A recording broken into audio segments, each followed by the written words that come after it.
Vamos a hablar ahora de la ley de Ohm. Muy bien, ¿qué consiste la ley de Ohm? Resulta que si nosotros de manera experimental tuviéramos un dispositivo eléctrico al cual le aplicamos un voltaje a través de una fuente, tenemos un voltaje dado X y lo conectamos X voltios y vemos que esto brinda una corriente de Y amperios.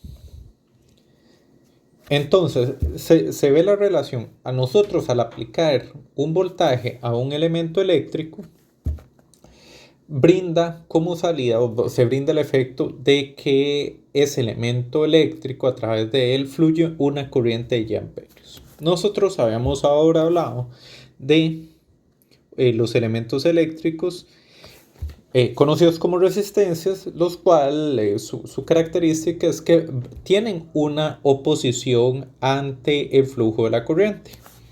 Se ha notado que al aumentar esta propiedad de resistencia en un elemento eléctrico que se conecta a este circuito, la corriente disminuye.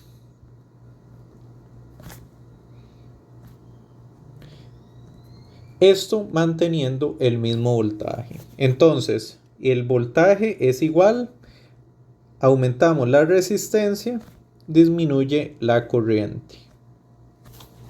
Con un voltaje igual, disminuimos la resistencia, aumenta la corriente. Hay una relación causa-efecto entre voltaje y corriente que es dependiente de la resistencia. Y eso es básicamente lo que proporciona la ley de Ohm. La ley de Ohm tiene una relación donde la corriente que fluye por un elemento eléctrico es dependiente del voltaje aplicado a ese elemento eléctrico entre la resistencia del elemento eléctrico. Nosotros sabemos que la corriente es en amperios, el voltaje es en voltios y la resistencia es en ohmios. Esta ecuación que tenemos acá es lo que es conocido como la ley de Ohm. Nosotros, conociendo parámetros eléctricos como voltaje y resistencia, podemos obtener la corriente. Pero también, pues, esta ecuación nos permite hacer despejes. Nosotros, si tenemos un multímetro en el cual podemos medir el voltaje de un dispositivo eléctrico, la corriente que fluye por ese dispositivo eléctrico, podemos determinar la resistencia. Vamos a tener que resistencia es voltaje entre corriente.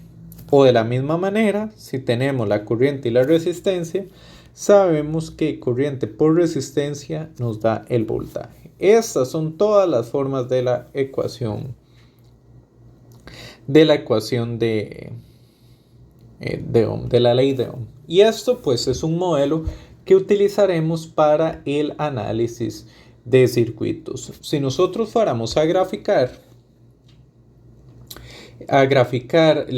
si tuviéramos una gráfica de la corriente en función del voltaje, por ejemplo, tendríamos de que la corriente para una resistencia de 1 ohmio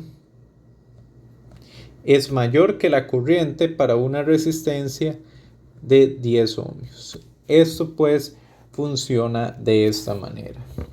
Esto es lo que nosotros conocemos como ley de Ohm. Estas ecuaciones que acabamos de ver anteriormente. Entonces, con esto termino el concepto de la ley de Ohm.